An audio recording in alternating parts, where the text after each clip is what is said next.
धर्मवीर भारती का एक उपन्यास है, गुनाहों का देवता। ये सिर्फ एक किताब नहीं है, ये एक एहसास है। बिल्कुल। एक ऐसी कहानी जो पता नहीं कितनी पीढ़ियों से लोगों के दिलों में एक मीठे दर्द की तरह बसी हुई है। हाँ, और आज हमारे सामने यही उपन्यास है और हम इसकी कहानी के उस हिस्से में उतरेंगे जहां मोहब्बत और आदर्शों की एक टक्कर होती है और सब कुछ बिखर जाता है। बिल्कुल। आज हम कहानी के उस दुखद मोड़ को समझने की कोशिश करेंगे जहां से सुधा की जिंदगी एक त्रासदी बन जाती है। हमारा मकसद सिर्फ कहानी दोहराना नहीं है, बल्कि उस मनोविज्ञान को कुरेदना है कि कैसे एक इंसान, चंदर, अपने ही बनाए आदर्शों के बोझ तले दबकर गुनाहों का देवता बन जाता है। ये एक इंसान के पतन की कहानी है जो खुद को देवता समझ बैठा था। और कहानी की शुरुआत तो कितनी प्यारी और मासूम है ना? चंदर और सुधा के बीच की वो नोक झोंक, वो एक दूसरे का ख्याल रखना। हाँ, उनका वो चंचल पवित्र रिश्ता, ऐसा लगता है कि कुछ गलत हो ही नहीं सकता। लेकिन फिर चंदर एक ऐसा फैसला लेता है जो इस खूबसूरत कहानी को हमेशा के लिए बदल देता है। यहीं से शुरू करते हैं। जरूर। तो कहानी का सबसे बड़ा टर्निंग पॉइंट वो तब आता है जब चंदर अपने और सुधा के रिश्ते को दैवीय मान लेता है, पवित्र। हाँ, उसे लगता है कि उनका प्यार इतना महान है कि उसे शादी जैसे सांसारिक बंधन में बांधना उसका अपमान होगा। और इसी आदर्श को बचाने के लिए वो खुद सुधा का विवाह कैलाश नाम के एक लड़के से तय कर देता है। उसे लगता है कि ये त्याग का सबसे ऊंचा रूप है। पर मुझे ये बात कभी समझ नहीं आई, क्या ये वाकई त्याग था या कुछ और? ये बहुत अच्छा सवाल है। देखिए, सतह पर तो ये त्याग लगता है, लेकिन असल में ये एक तरह का बौद्धिक अहंकार है, इंटेलेक्चुअल एरोगेंस। अहंकार? हाँ, चंदर को लगता है कि वो प्रेम के सामाजिक और शारीरिक यथार्थ से ऊपर उठ चुका है, लेकिन सच तो ये है कि वो यथार्थ से डर रहा है। मतलब जिम्मेदारी से भाग रहा है? एक तरह से हाँ। एक रिश्ते को निभाने की साधारण मानवीय कसौटी से भाग रहा है। Right. उपन्यास में वो खुद से सवाल करता है, पवित्रता, त्याग और दूरी क्या संबंधों को, विश्वासों को जिंदा नहीं रहने दे सकते? और ये सवाल ही उसकी सबसे बड़ी गलतफहमी है। बिल्कुल। वो अपने ही बनाए ऊंचे सिद्धांतों के पिंजरे में कैद हो जाता है। और इस फैसले की कीमत वो सुधा को चुकानी पड़ती है। शादी का वो दृश्य पढ़ते हुए आज भी सिहरन होती है। ओह हाँ। भारती जी ने जिस तरह लिखा है, घर के सारे उल्लास और चहल पहल से घिरा हुआ सिर्फ एक प्राणी था जिसकी सांस धीरे धीरे डूब रही थी। वो थी सुधा। एक तरफ घर में शहनाइयां बज रही हैं और दूसरी तरफ सुधा एक जिंदा लाश की तरह बैठी है। और चंदर वो खुद को काम में डुबो देता है, एक मशीन बन जाता है। तूफान में उड़ता हुआ एक पीला पत्ता, उपन्यास में यही कहा गया है। वो अपनी भावनाओं का सामना करने से बच रहा है। ये एक एस्केप मैकेनिज्म है। बिल्कुल। और शादी के मंडप का वो सीन देखिए, सुधा तब तक चुप रहती है जब तक चंदर की एक नजर उसे वचन बोलने पर मजबूर नहीं कर देती। वो नजर एक आदेश की तरह है। हाँ, उपन्यास में लिखा है कि सुधा की आंखें कह रही थीं, इतने दृढ़ हो, इतने कठोर हो, मुझसे मुंह से क्यों कहलवाना चाहते हो? तो ये समर्पण शादी के लिए नहीं था? नहीं, ये चंदर के फैसले के आगे एक आत्मसमर्पण था। उसने अपनी पूरी जिंदगी चंदर के एक आदर्श के लिए कुर्बान कर दी। तो इस एक तरफा समर्पण ने सुधा की आगे की जिंदगी की नींव रखी। शादी के बाद तो जैसे उसकी आत्मा ही मर गई है ना? हाँ, उसकी जिंदगी एक सजा बन जाती है। वो शारीरिक रूप से अपने पति कैलाश के साथ है, पर उसकी आत्मा, उसका मन सब चंदर के पास रह गया है। और ये बात उसके पति कैलाश को भी महसूस होती है। बिल्कुल। वो खुद इस बात को स्वीकार करता है कि सुधा का समर्पण बेमनी से है और कहता है कि इनके दिल में मेरे लिए कोई जगह नहीं है। सोचिए उस रिश्ते का क्या भविष्य हो सकता है जहां एक साथी को पता हो कि दूसरे के दिल में वो है ही नहीं। और ये सिर्फ एक दुखी शादी नहीं रहती, ये धीरे धीरे सुधा को खत्म करने लगती है। उसकी जो मानसिक पीड़ा है वो शारीरिक बीमारी बनकर उभरती है। हाँ, सही कहा। वो इसे व्यंग्यात्मक रूप से सुख रोग कहती है। सुख रोग? हाँ, ये कितना बड़ा कटाक्ष है समाज पर और अपनी किस्मत पर। वो उपवास करने लगती है, खाना पीना छोड़ देती है। ये सब सिर्फ बीमारी के लक्षण नहीं है। ये एक तरह का पैसिव सुसाइड है। बिल्कुल। ये चंदर के आदर्शवाद का सीधा क्रूर परिणाम है जो सुधा के शरीर पर दिख रहा है। वो अंदर से टूट चुकी थी और अब उसका शरीर भी जवाब दे रहा था। और फिर कहानी अपने सबसे दुखद मोड़ पर पहुंचती है, दिल्ली में, जहां सुधा का अंत होता है। हाँ। उसकी बीमारी बहुत बढ़ जाती है और वो प्रलाप यानी डिल्यूजन की स्थिति में पहुंच जाती है। चंदर उससे मिलने जाता है और वो वो उसे पहचानने से इनकार कर देती है। हाँ, वो असली चंदर को देखकर कहती है, तुम चंदर हो, क्या मैं तुम्हें पहचानती नहीं? ये पढ़कर दिल टूट जाता है।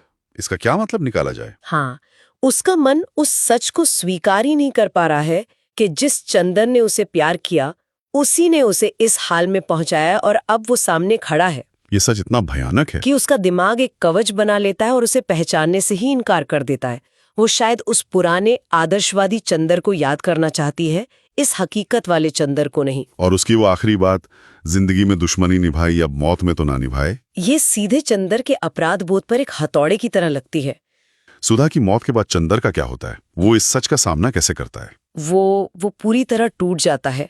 उपन्यास कहता है पत्थर हो गया था, उसका तेज, उसकी ऊर्जा सब खत्म हो गया था। वक्त से पहले बूढ़ा लगने लगा था। बिल्कुल, लेकिन यहीं से उसके आत्मविश्लेषण की, उसके सेल्फ रियलाइजेशन की शुरुआत होती है, जो उपन्यास के सबसे शक्तिशाली दृश्यों में से एक है।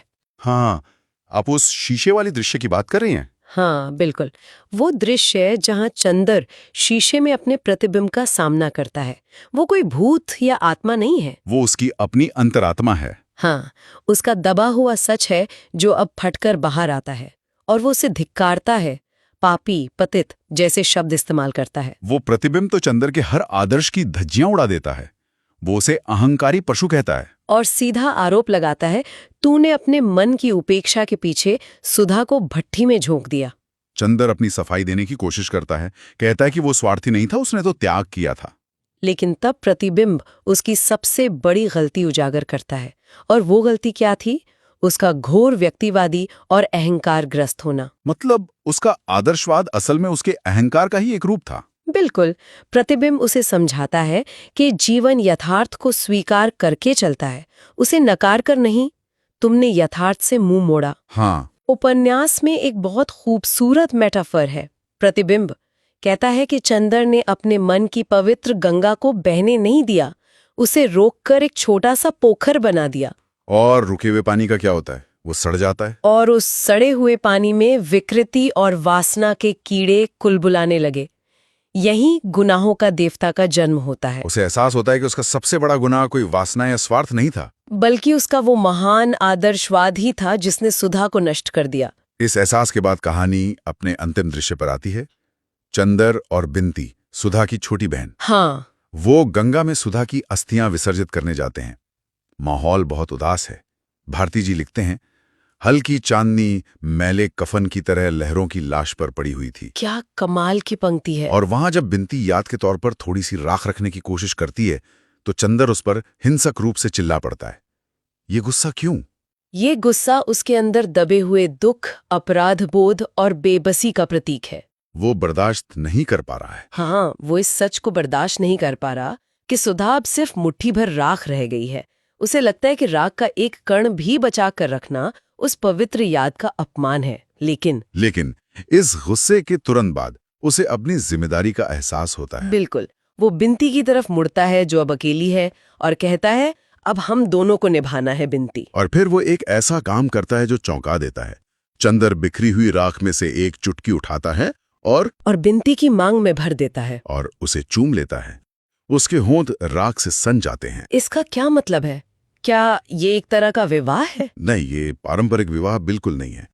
ये एक आजीवन प्रायश्चित का संकल्प है। प्रायश्चित का संकल्प? हाँ, इसे प्रतीकात्मक रूप से देखिए।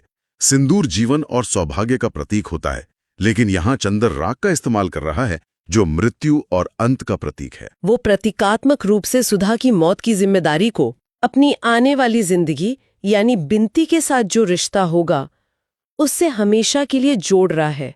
ये प्रेम का इजहार नहीं, अपने गुनाह का एक स्थायी स्मारक बनाने जैसा है। वो खुद को याद दिला रहा है कि वो अब बिंती के साथ रहेगा, लेकिन सुधा की राख यानी अपने गुनाह का बोझ हमेशा उसके साथ रहेगा। हाँ, और उपन्यास वहीं खत्म हो जाता है। मुर्दा चांदनी में दोनों छायाएं मिलती जुलती हुई चल दी, और नदी ऐसे बहती रहती है जैसे कभी कुछ हुआ ही ना हो। जीवन की ये निरंतरता इस पूरी त्रासदी के सामने बहुत मार्मिक लगती है। बिल्कुल, प्रकृति को कोई फर्क नहीं पड़ता।